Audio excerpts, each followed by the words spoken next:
Hello and welcome to the WIHS Journal, Public Affairs from 104.9 FM. I'm Paul Kretschmer. The topic of today's broadcast is the Great Economic Reset. We'll be speaking with Jack Hanney, who's been in the securities markets for a number of years.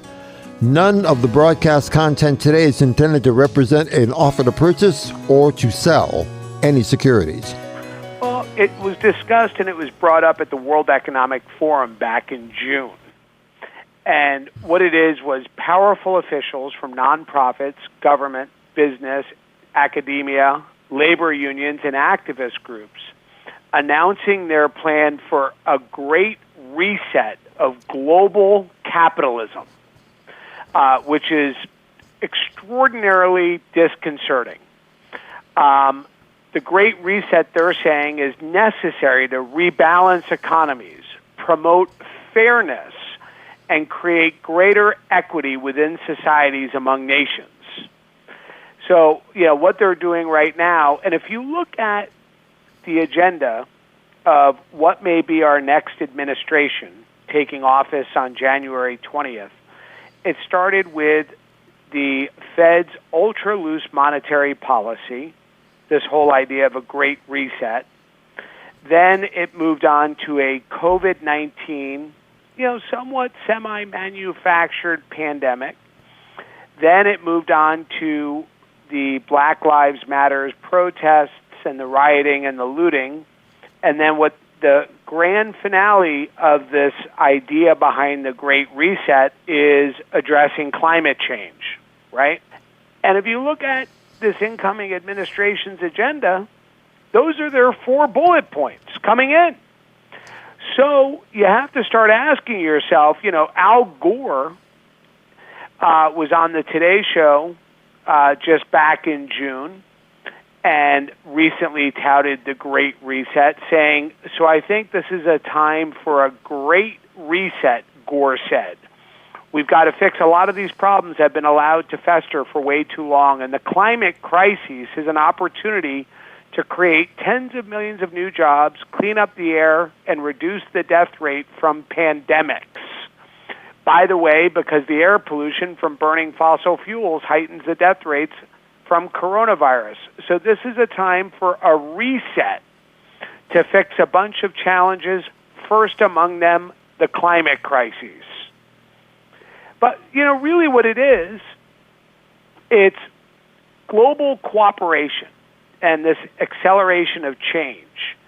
And what they're looking at right now is really, it's centralizing power into the hands of a tiny elite and disenfranchising Americans, lowering their living standards, and forcing them to submit to a social credit score system that will eliminate all privacy and personal autonomy. Before, during, and after Election Day was that the Biden administration, under the influence of some pretty serious Socialist Party-type people, are looking to really bang out the American economy and then rebuild it in the image of I don't know what. Because when I think of countries like Cuba or Venezuela, for instance, I can't see that kind of idea, those concepts really fly. Well, that's just what, this administration, and as we know, Kamala Harris, she is the most liberal of all senators in the Senate, and AOC and her gang of 3, they want to have a massive redistribution of wealth, health care for all, free education.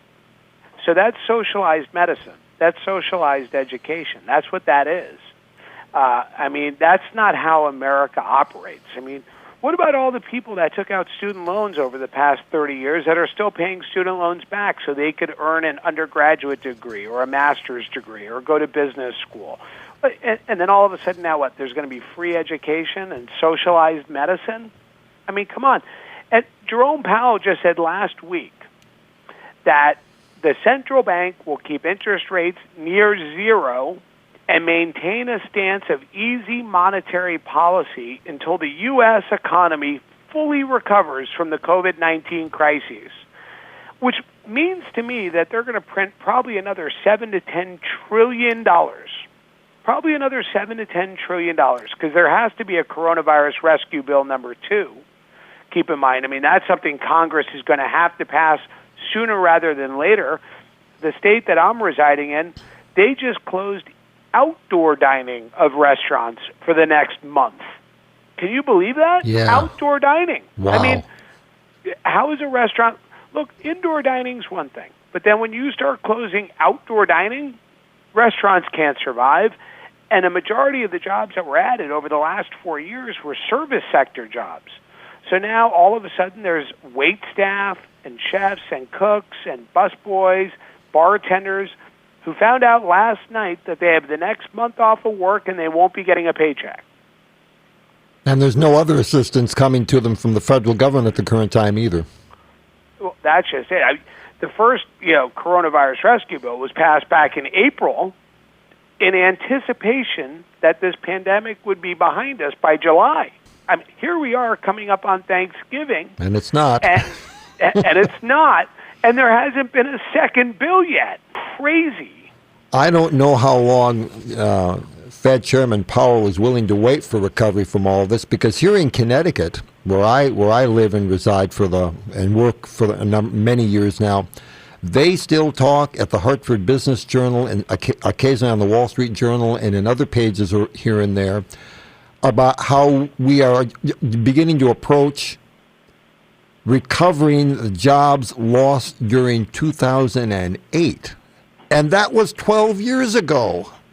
That's just it. What a lot of the average Americans and retail investors don't realize was back during the subprime mortgage crises, the previous administration quadrupled our money supply, artificially suppressed interest rates to zero, just pumped trillions of dollars into the market, right? But none of the fundamental issues were ever corrected or fixed or, that's all that's happened these past 12 years. So we're in extra innings here on the stock market, and the stock market is so disconnected from the economic reality of what's going on in our economy today. You have posed what the conversion to digital currency at the forefront would be like as part of a great reset.